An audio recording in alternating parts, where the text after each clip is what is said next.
구약성경 723페이지에 있습니다. 에스라 9장 1절부터 3절까지 말씀 함께 찾아서 읽도록 하겠습니다. 우리 다 찾으신 줄 알고 제가 대신 봉독해 드리겠습니다.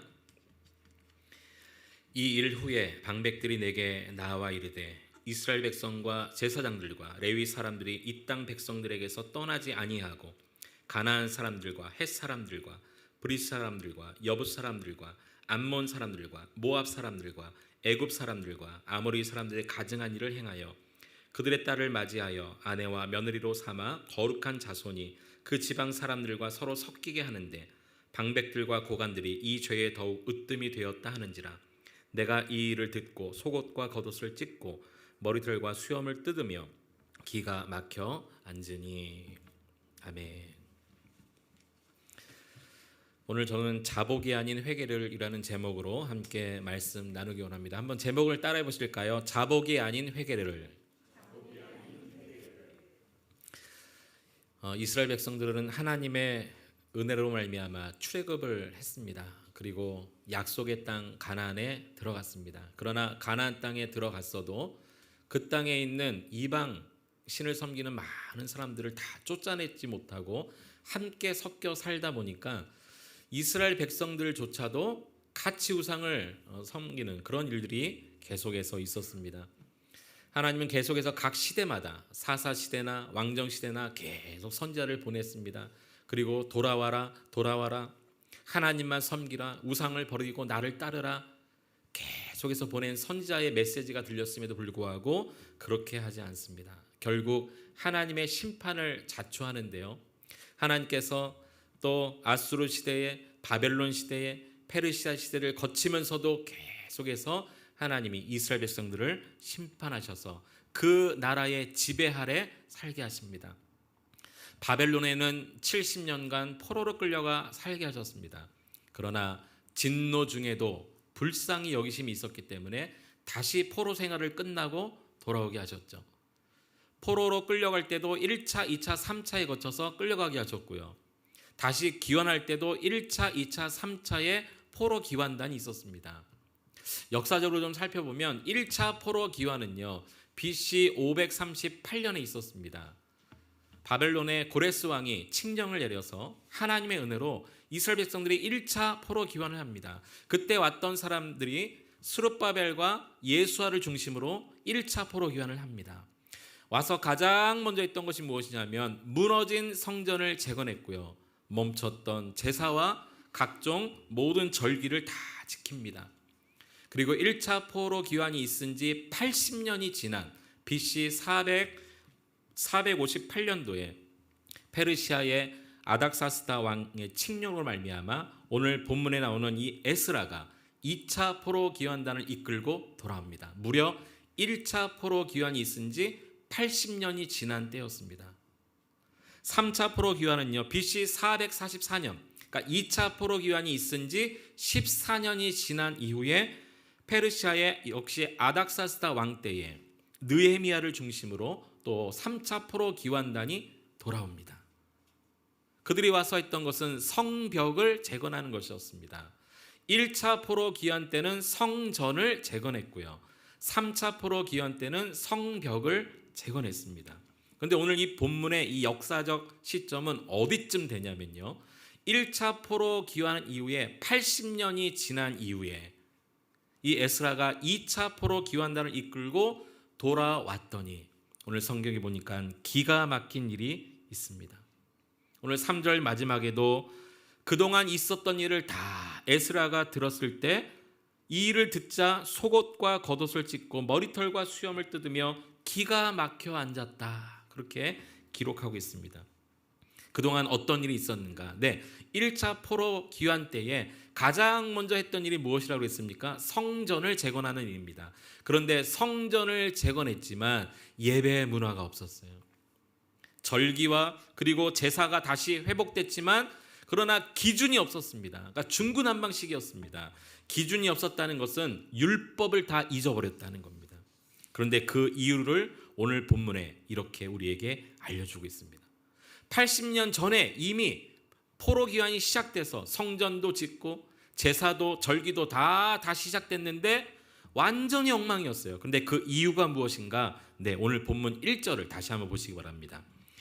1절에 보면 이렇게 기록되고 있습니다. 이 일 후에, 그러니까 2차 포로 귀환단이 돌아온 이후입니다. 그 후에 방백들이 내게 나와서 이르되 이스라엘 백성과 제사장들과 레위 사람들이 이 땅 백성에게서 떠나지 아니하고, 네, 이들이 하나님이 허락하신 가나안 땅에 있는 이방 백성들과 섞여 살았기 때문에 그들이 바벨론의 포로로 끌려갔는데 다시 돌아왔지만 여전히 섞여 살고 있었다는 거예요.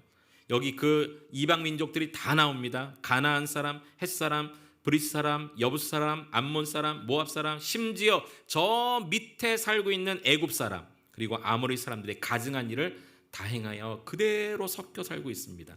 2절에 보니까요, 심지어 그 이방인들의 그 딸들을 아내와 며느리로 삼아서, 여기 보면 이런 표현이 있죠. 거룩한 자손이 그 지방 사람들과 서로 섞이게 하는데, 이렇게 말합니다. 그런데 심지어 방백들과 고관들이 이 죄에 더욱 으뜸이었다. 무슨 말입니까? 이스라엘의 지도자들이 더 앞장서서 이방 나라의 여인들을 아내와 딸로 전부 데리고 왔다는 거예요. 지도자들이 오히려 앞장서서. 그러니까 80년 전에 포로 귀환을 했지만 여전히 삶은 똑같았다는 것입니다. 그래서 에스라가 2차 포로 귀환을 80년 만에 하고 나서 신앙 개혁을 일으킵니다. 마치 16세기 종교개혁 때와 같이 에스라가 와서 했던 것이 무엇이냐면, 성전은 있는데 예배 문화가 없는 것을 보고 예배 문화 부흥 운동을 일으킵니다. 절기와 제사는 회복됐지만 이 율법이 가르쳐지지 않아서 기준이 없는 것을 보고 하나님의 말씀 모세오경을 하나씩 가르치기 시작합니다. 예배 문화가 형성되었고 모세오경이 가르쳐지는 그런 신앙의 개혁을 에스라가 일으킵니다. 16세기 종교개혁 때와 똑같습니다. 이 16세기 종교개혁보다 이 에스라 시대, 바로 이때는요, 종교개혁보다 약 1100년 전에 있었던 일입니다. 그런데 16세기 종교개혁 원인과 똑같은 일이 일어난 것이죠. 종교개혁 때도 어떤 일이 일어났습니까? 그때는요, 기독교가요, 그 중세 사회의 중심의 그런 막강한 권력을 가지고 있었습니다. 그러다 보니까 오늘 이 에스라의 표현처럼 기가 막힌 일이 그때도 일어납니다. 교회는 썩어가고 있는데 전부 사제들은 형식적인 일에만 몰두합니다. 교황청의 그 기득권을 점점 상승시키고요, 그 권력, 막강한 권력을 쥐기 위해서 성직을 돈 주고 사고 파는 일이 일어나는 거예요. 마치 오늘날 작은 군소교단이요, 교단을 확장하기 위해서 아무에게나 또 대충 이렇게 목산수를 줘서 교회가 막 늘어나게 하는 것과 뭐가 다를까요? 또 16세기 종교개혁 때는요, 당시 큰 성당을 짓는 것이 그들의 부와 권력을 상징하기 때문에 될 수 있으면 높은 건물, 될 수 있으면 많은 기둥을 세우기 위해서 면죄부를 판매하기 시작합니다. 헌금 걷는 게 목적이었어요. 성전 짓는 것 때문에 헌금을 걷기 위해서 당시의 성직자들의 설교가 이런 내용이었다고 합니다. 누구든지 회개하고 기부금을 내면 죽은 자의 죄도 용서받을 수 있습니다. 돈이 헌금함에 들어가 짤랑하고 바닥에 떨어지는 순간 죽은 자의 영혼은 지옥의 불길에서 나오게 됩니다. 그래서 자기 가족들 중에 이미 죽은 자를 위해서도 헌금하는 일이 일어나는 거예요. 그 죽은 자가 혹시라도 지옥에서 나와 천국으로 향하기 위해서. 그리고 심지어 이러한 설교까지 했다고 합니다. 면죄부를 사면 성모 마리아를 범한 죄라도 용서받을 수 있습니다. 16세기에 있었던 그런 사제들의 설교였습니다. 그러니까 성전 짓기 위해서 헌금을 걷는, 오늘날도 그러한 일들이 비일비재하지 않습니까? 이런 성직자들의 말도 안 되는 일들이 있었기 때문에 제도만 많아지는 거예요. 성경 이외의 다른 법들이 막 생겨나기 시작합니다. 그리고 형식적이고 권위적인 것에만 몰두하기 시작하죠. 기독교가 점점 잘못된 방향으로 가자 이때 수많은 종교개혁자들이 목숨을 건 종교개혁을 일으킵니다. 마치 오늘 에스라가 돌아와서 보았을 때 성전은 있고 제사와 절기는 다 지키면서도 완전히 자기 마음대로 살고 있는 이스라엘 백성을 향해서 예배 문화와 그리고 하나님의 말씀을 가르치는 그런 종교개혁을 목숨 걸고 했던 것처럼 16세기에도 종교개혁자들의 그러한 개혁이 있었다는 거예요. 그러면서 그 종교개혁자들의 핵심 내용이 이것입니다. 모든 사람은 하나님 앞에 평등하다. 성직자뿐 아니라 성도 누구라도 하나님을 만날 수 있고 하나님의 뜻을 알 수 있다. 그런데 그 하나님을 만나고 하나님의 뜻을 알 수 있는 방법은 이제부터 성직자들의 말이나 전통적인 권위에 의한 것이 아니라 계시된 하나님의 말씀에 의해서 우리는 하나님의 뜻을 알 수 있다. 종교개혁의 가장 중요한 그런 결과가 무엇이냐면 성직자들의 손에만 들려져 있던 성경을 일반 평신도들의 손에도 들려지겠다는 것입니다. 이것이 종교개혁자들의 정말 놀라운 은혜였어요. 그들이 목숨 걸고 했던 것이 바로 그것이었습니다. 오늘날 우리가 이렇게 자유롭게 이 성경책 다 들고 다니고 우리가 읽고 읽으면서 하나님의 뜻이구나, 하나님 내게 말씀하셨구나 다 알게 된 이유가 불과 몇백 년 되지 않습니다. 16세기, 17세기에 목숨 건 종교개혁자들에 의해서 사제들의 손에만 들려진 성경이 우리 손에도 들려지게 되었다는 거예요. 그럼 여러분, 오늘 우리가 정말 하나님 말씀을 생명처럼 지키고 살고 있느냐라는 것입니다.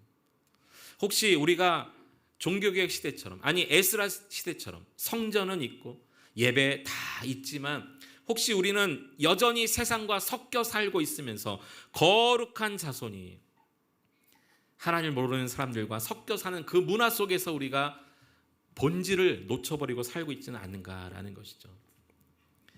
오늘 특히 우리가 살고 있는 이 동시대에 하나님의 말씀이 없는 그런 나라와 민족과 종족도 있습니다. 그래서 우리 다음 주가 종교개혁 주일인데 우리 지난주에 광고한 것처럼 기도하는 가운데 우리는 자유롭게 성경을 들고 읽고 있지만 이 성경이 없는 그런 곳 가운데 특히 가장 가까운 북녘 땅, 저 북녘 땅에 여러분 조선어로 되어진 성경이 보급되고 있다고 합니다.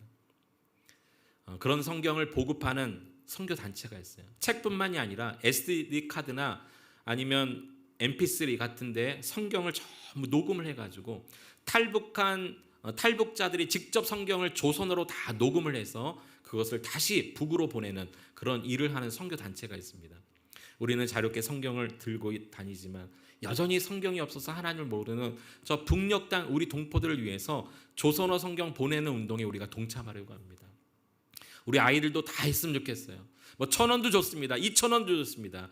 중요한 것은 그들 그 땅에도 하나님의 말씀이 들어가게 하는 것입니다. 우리 모든 성도들이 이 일에 함께 마음을 모아 주시기 바랍니다. 종교개혁 때 첫 번째 일어난 운동이 그래서 말씀 운동이에요.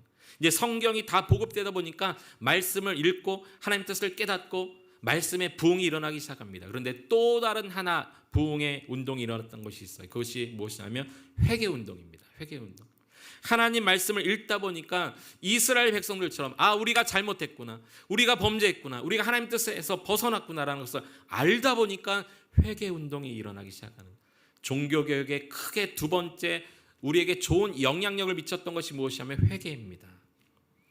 에스라도요 2차 포로 기환 이후에 기가 막힌 상황을 보면서 이 거룩한 자손이 섞여 사는 것을 보면서 회개하기 시작합니다. 오늘 9장 5절 말씀 같이 한번 보실까요? 여러분 성경과 화면을 같이 한번 보십시오. 9장 5절에 보면 이렇게 말하고 있습니다.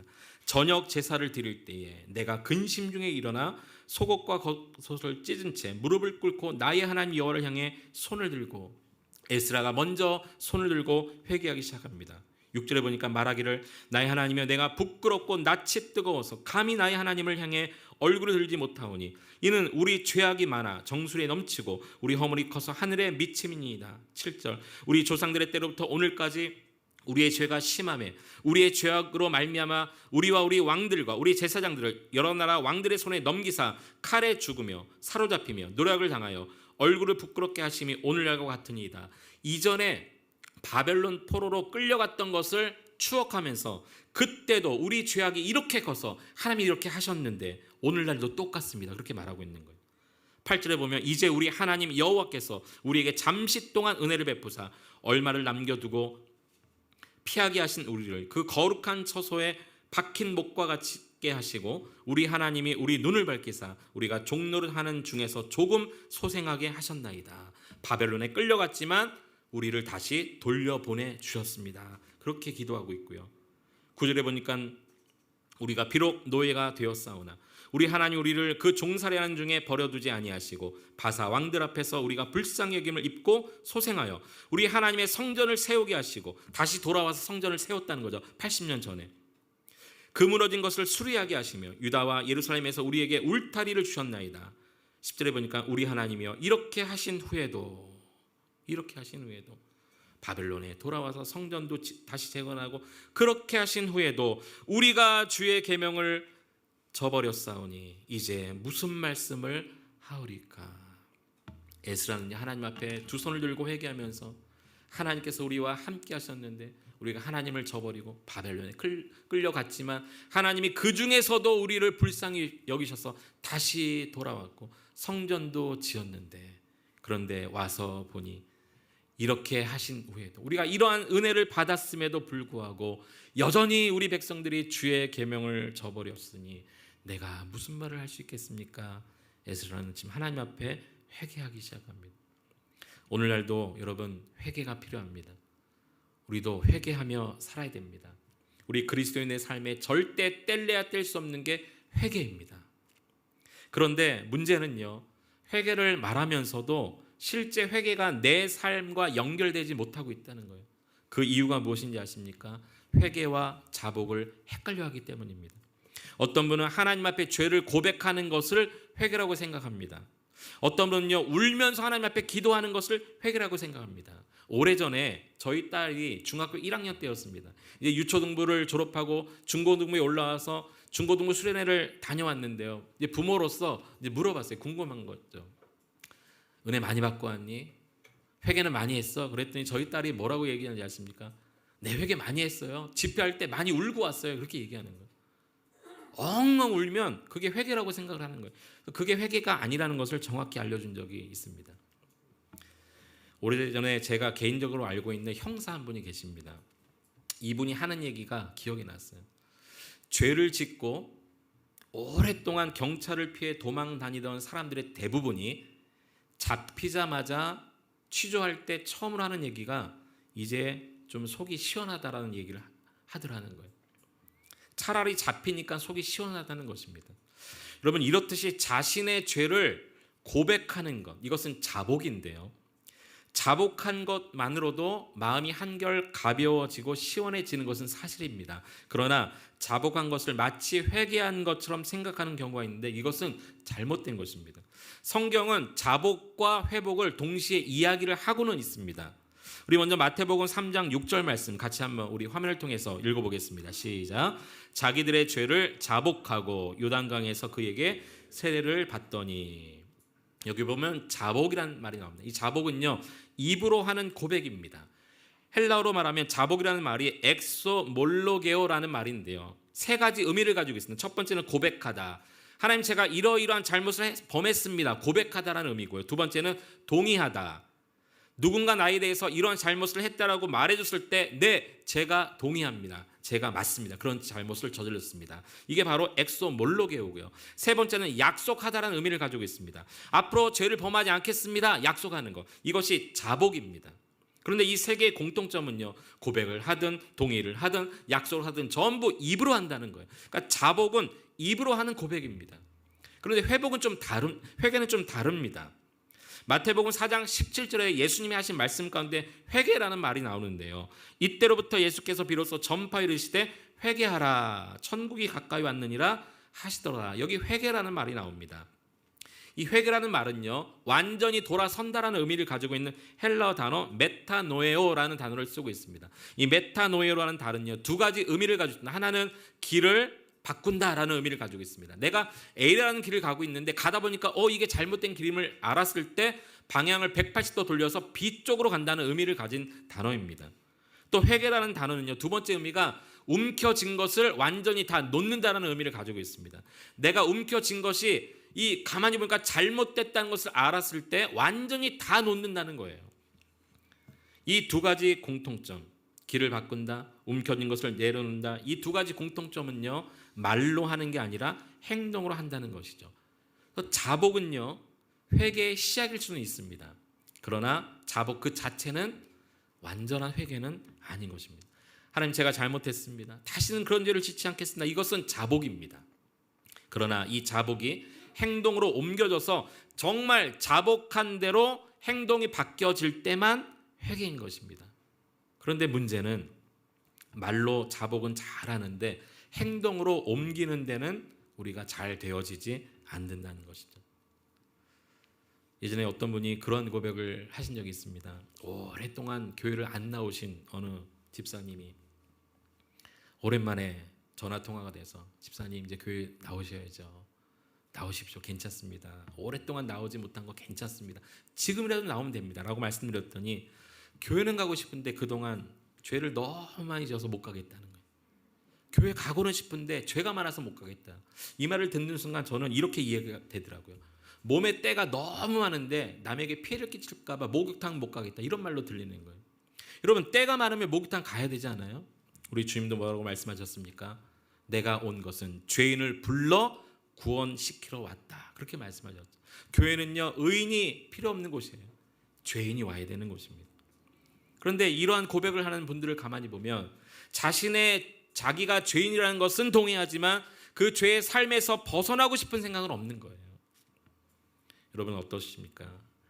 여러분 혹시 지금 하고 있는 고백이 자복만 하고 있는 거 아닙니까?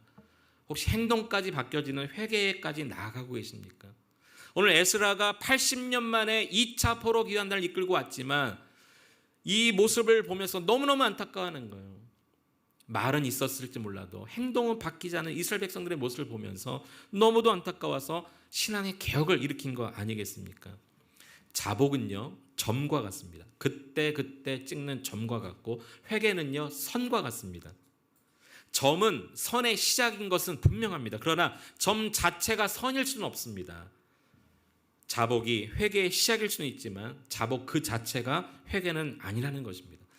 마치 선과 같이 지속적으로 계속해서 완전히 방향을 트는 변화가 없다면 진정한 회개가 아닌 것이죠. 오늘 에스라도 가만히 보면 자복만 하지 않았습니다. 하나님, 과거 이렇게 하셨는데 돌아보니 여전히 이렇습니다. 고백만 하지 않고요, 행동이 변화되는 사건이 일어납니다. 에스라 10장 1절에서 3절을 같이 한번 보실 텐데요. 제가 한번 읽어보겠습니다. 에스라가 하나님의 성전 앞에 엎드려 울며 기도하여 죄를 자복할 때, 여기 분명히 자복이라고 그랬죠. 죄를 자복했습니다. 잘못했다라고 입으로 고백을 했습니다. 그때 많은 백성이 크게 통곡하며 이스라엘 중에서 백성의 남녀와 어린 아이의 큰 무리가 그 앞에 모인지라.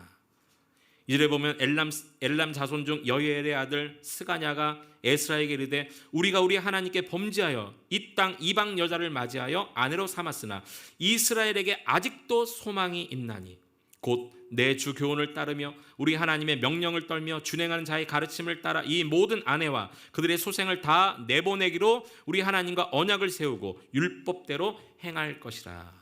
네, 자복만 하지 않고 행동으로 바뀌는 회개로 가기로 결단했는데요. 이스라엘 백성들이 전부 모여서 약속을 합니다. 하나님 앞에 약속을 해요. 어떤 약속이요? 그동안 이방 여인을 아내로 삼고 이방의 딸들을 며느리로 삼은 것을 전부 끊고 그들을 전부 쫓아내기로 결단을 합니다. 결단만 했냐고요? 그렇지 않습니다. 행동으로 옮기는, 여러분 성경 에스라 10장을 보시면요, 뒷부분에 쭉 가면요, 우리 이 이스라엘 족속 가운데 누구가 이방 여인을 아내로 삼았는지 전부 조사를 합니다. 이 조사가 약 3개월이 걸려요. 3개월에 걸쳐서 모든 사람이 누가 이방 여인을 아내로 삼았는지 그 이름 조사를 다 합니다. 왜요? 그 모든 이방 여인을 다 내쫓기 위해서 실질적으로 행동으로 옮깁니다. 그리고 3개월이 지난 이후 조사가 다 끝나서 이 에스라 제일 마지막에 보면요, 그 이름이 다 나와요. 특히 10장 19절을 같이 보십시오. 19절 같이 한번 읽어보겠습니다. 시작. 그들이 다 손을 잡아 맹세하여 그들의 아내를 내보내기로 하고 또 그 죄로 말미암아 순양 한 마리를 속건제로 드렸으며. 그리고 쭉 사람들의 이름이 나온 다음에 제일 마지막 장 그 마지막 절 44절에 보면 이렇게 말씀하고 있습니다. 이상은 모두 이방 여인을 아내로 맞이한 자라. 그 중에는 자녀를 낳은 여인도 있었더라. 이렇게 말하고 에스라가 문을 닫습니다. 여러분, 에스라는요 자복만 하지 않았어요. 그리고 이스라엘 백성들과 더불어 함께 3개월 동안 누가 도대체 이방 여인을 아내로 삼았는지, 그 중에는 자녀를 낳고 사는 사람의 이름도 다 조사한 끝에 그들이 하나님 앞에 약속한 대로 번제를 드리며 속건제를 드리며 모든 이방 여인을 아내를 할지라도 자녀를 낳았다 할지라도 다 내쫓기로 결의하고, 그런 신앙의 개혁이 실질적으로 일어났습니다. 이것이 진정한 회개인 것입니다. 오늘 저 여러분도 진정한 회개가 일어났으면 좋겠습니다. 하나님, 제가 잘못했습니다. 말씀에 비춰볼 때 이것이 죄구나라는 것을 인정하는 데서 끝나면 안 됩니다. 하나님, 제가 잘못했습니다. 자복하는 것으로 끝나면 안 됩니다. 오늘 이스라엘 백성들 가운데 계속해서 인정하고 자복하는 일이 반복이 됐지만 여전히 포로 귀환한 이후에 80년이 지나도 똑같았습니다. 변화가 일어나지 않은 것이죠. 진정한 회개는 내 행동이 결단한 대로 변할 때 그것이 진정한 회개인 것입니다.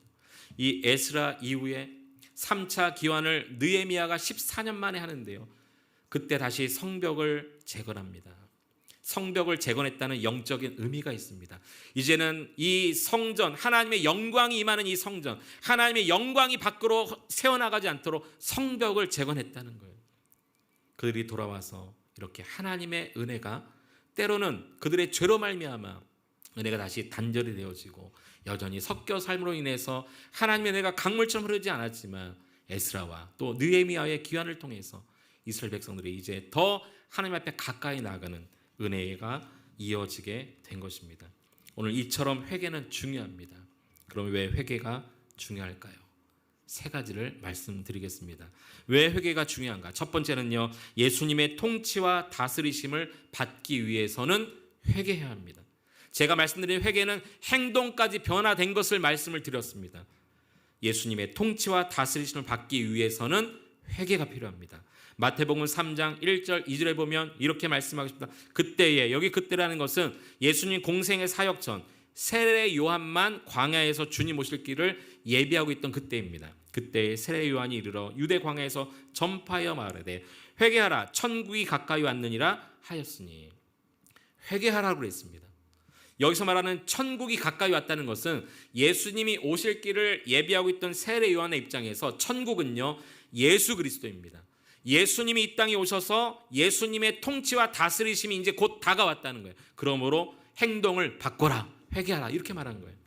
예수님도 오셔서 똑같이 말씀하셨습니다. 마태복음 4장 17절 같이 한번 읽어봅니다. 시작. 이때부터 예수께서 비로소 전파하여 이르시되 회개하라, 천국이 가까이 왔느니라 하시더라. 네, 여기 이때로부터라는 것은 예수님의 공생의 시작을 말합니다. 막 공생애를 시작할 그때 예수님도 똑같이 말씀하셨습니다. 회개하라, 천국이 가까이 왔느니라. 이런 의미 아닐까요? 이제 내가 왔다. 나로 말미암은 통치와 다스리심의 시대가 왔다. 이제 행동을 바꿔라. 여러분, 회개할 때 내 삶에 임하는 게 있습니다. 그것은 예수 그리스도의 통치와 다스리심이 임합니다.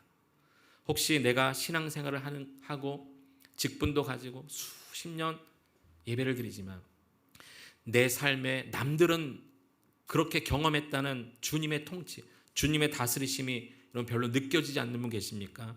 여러분, 자복만 하지 말고 삶이 바뀌고 행동이 바뀌는 회개가 있어야 합니다. 회개할 때 천국이 임합니다. 회개할 때 예수님의 통치와 다스리심이 시작되는 것입니다. 그래서 회개가 너무너무 중요합니다. 두 번째, 회개가 왜 중요한가? 하나님께 계속 쓰임받기 위해서 회개가 중요합니다. 요한계시록 2장 4절과 5절에 보면 소아시아 7교회 가운데 에베소 교회를 향한 주님의 책망이 나오는, 여러분 잘 아실 거예요. 어떤 책망을 받았는지. 그러나 너를 책망할 것이 있나니 너의 처음 사랑을 버렸느니라. 사랑이 식어져 버렸어요. 그러므로 어디서 떨어진 일 생각하고 회개하여 처음 행위를 가지라. 여기 회개라는 말이 나오는데요, 회개가 무엇입니까? 처음 행위로 바뀌어지는 거예요. 처음 행위로 돌아가는 게 회개입니다. 우리 예수님도 이렇게 행위를 바꾸라, 회개하라고 에베소 교회를 향해 책망하셨어요. 그러나 만일 회개하지 않으면 어떤 일이 일어난다고 말씀하셨습니까? 그러하지 아니하고 회개하지 아니하면 내가 내게 가서 내 촛대를 그 자리에서 옮기리라. 여기 촛대를 옮긴다는 것은요, 더 이상 쓰임받지 못한다라는 의미입니다. 우리가 하나님께 계속 쓰임받으려면 회개해야 합니다. 처음 행위로 돌아가야 합니다. 우리 교회 모든 임직자분들, 특히 이번에 피택되신 모든 임직자분들, 회개하는 자리에 나가시기를 바랍니다. 그래야 다시 쓰임 받을 수 있습니다. 다윗도 밧세바를 범한 이후에 철저히 회개했습니다. 시편 51편 10절과 12절에 보면 다윗의 회개에 이 고백이 나오죠. 하나님이여, 내 속에 정한 마음을 창조하시고 내 안에 정직한 영을 새롭게 하소서. 나를 주 앞에서 쫓아내지 마시고 주의 성령을 내게서 거두지 마소서. 주의 구원의 즐거움을 내게 회복시켜 주시고 자원하는 심령을 주사 나를 붙드소서. 이 다윗의 이 회개의 고백은요, 자기의 삶을 계속해서 변화시켜 달라고 회개한 것입니다. 회복시켜 주십시오. 새롭게 창조해 주십시오. 완전히 새로운 삶으로 변화시켜 달라는 그런 고백이었습니다. 세 번째, 왜 회개가 중요한가? 왜 회개해야 하는가? 성령님과 동행하기 위해서 회개합니다. 성령님과 동행하는 삶을 살기 위해서 회개해야 합니다. 사도행전 2장 37절로 39절에 보면 이렇게 말씀하고 있어요. 그들이 이 말을 듣고, 여기 이 말을 들었다는 것은 이 앞에 어떤 사건이 있었냐면요, 오순절날 마가의 다락방에 모여서 기도할 때 성령이 임했습니다. 성령이 임하자 각종 다른 나라 말로 방언하는 일이 일어났어요. 그때 유대인들이, 사도들이 새 술에 취했다 이렇게 이야기했습니다. 그때 베드로가요, 우리가 술에 취한 게 아니라 성령이 임하자 이런 일이 일어났다라고 이야기하면서 예수님에 대해서 설교를 시작합니다. 예수님이 어떤 분이신지, 그러나 예수님이 이 땅에 오셔서 십자가를 지셨는데 너희가 그 십자가에 못 박은 그 예수를 우리 하나님이 다시 살리셨다, 그가 그리스도가 되셨다라고 설교합니다. 이 말을 듣고 마음에 찔려 베드로와 다른 사도들에게 묻습니다. 형제들아, 우리가 어찌할꼬? 이 말을 듣고 어찌할꼬? 이것은 여기까지는 자복한 거예요. 자복한 거. 그때 베드로가 이렇게 이야기합니다. 너희가 회개하여 라고 이야기합니다. 너희가 회개하여 각각 예수 그리스도의 이름으로 세례를 받고 죄사함을 받으라. 그리하면 성령의 선물을 받으리니. 회개하면 성령님이 임하시는 것을 베드로가 설교했습니다. 여러분, 이 말을 들은 유대인들이 회개하기 시작합니다. 우리가 어찌할까 말만 하지 않고 회개하기 시작합니다. 그리고 이방인들에게도 성령이 임하는 역사가 이어집니다. 여러분, 회개하지 않으면 성령님과 절대 동행할 수가 없습니다. 회개하는 삶은요, 하나님과 단절된 삶을 살 수밖에 없는 것이죠. 그래서 예수님도 공생의 사역을 시작하면서 가장 처음에 강조하신 말씀이 회개하라는 것이죠. 회개하라. 성령님과 동행하기 위해서 회개는 필수적인 것입니다. 말씀을 정리하겠습니다. 이스라엘 백성들이 이 바벨론 포로에서 기환했지만 여전히 이방인과 섞여 살기 시작합니다. 거룩한 백성이 세상과 섞였습니다. 그러다 보니 성전은 다시 지었지만 예배가 없었고요, 제사와 절기는 다시 지켰지만 기준이 없었습니다. 형식적이었을 뿐입니다. 80년 만에 2차 포로 기환단을 이끌고 온 에스라가 이 일을 보고 정말 한탄하며 어찌할 수 없는 그 마음 주체할 수가 없습니다. 그러나 그가 다시 올바른 예배 문화를 만들었고 모세오경을, 그 율법을 가르치기 시작하자 하나님의 백성들이 자복하기 시작했고, 그리고 삶이 바뀌는 회개까지 나아갑니다. 1000년이 지난 16세기 종교개혁 때도 똑같은 일이 일어났습니다. 교회와 성직들이 여러 가지 타락된 모습으로 달려가자 수많은 종교개혁자들이 목숨 건 개혁을 시도합니다. 그 종교개혁을 통해서 말씀 운동이 일어났고요, 말씀을 읽다 보니까 자신들의 죄가 깨달아지고 회개 운동까지 나아가 삶이 바뀌는 일들이 일어났습니다. 종교개혁 이후에 600년 정도가 지난 지금 혹시 우리는 어떻습니까? 우리 손에 성경은 들려졌고, 우리 한국만 해도 편의점 숫자보다 교회 숫자가 더 많다고 하는데, 이렇게 교회가 많고 성전이 있고 예배에 어떤 틀이 있고 형식이 있는데, 여러분 우리는 어떻냐 말입니다. 혹시 우리는 회개의 변화까지 나아가고 있나요? 여러분, 교회 왔다 갔다 하는 것으로 만족하지 마십시오. 죄가 깨달아지고 인정하고 하나님 잘못했습니다. 눈물 콧물 흘리며 자복하는 것으로 끝나지 마십시오. 이스라엘 백성들은 아무리 그렇겠지만 삶은 똑같았습니다. 행동이 변하고 회개까지 나아가지 않으면 결단코 하나님 앞에 우리가 다시 쓰임받을 수도 없고 성령님과 동행할 수도 없습니다. 오늘날 한국교회의 문제가 저는 여기에 있다고 봅니다. 저와 여러분의 가장 시급한 문제가 이것이라고 보는 것입니다. 우리 교회 모든 성도들 이 종교개혁의 달, 또 종교개혁주를 앞두고 이번 한 주간 회개하며 하나님 앞에 나아갔으면 좋겠어요. 특별히 이 한 주간 특별 새벽 기도회로 나갈 것입니다. 우리가 멈춰졌던 이 기도의 심장이 다시 뛰게 할 것입니다. 여러분, 이것은요 그냥 기도하는 것으로 끝나자는 것이 아니라 우리의 삶을 바꾸자는 의도가 있는 것입니다. 이 특별 새벽 기도회, 여러분 교회에 나오신 날 꼭 나오십시오. 부탁합니다. 꼭 나오십시오. 그리고 교회에 나오지 못한 날이라 할지라도 영상으로 꼭 함께 기도하십시오. 이제는 우리가 자복에서 끝나는 것이 아니라 회개의 자리까지 나아가야 됩니다. 다시 지금 제2, 제3의 종교개혁이 바로 그것이어야 합니다. 우리 모든 성도들이 하나님 앞에 우리의 삶이 완전히 바뀌어지는 회개의 자리까지 나아감으로 말미암아 성령님과 다시 동행하고 또 우리가 다시 한번 쓰임받을 수 있는 은혜가 있기를 간절히 축원해 드립니다.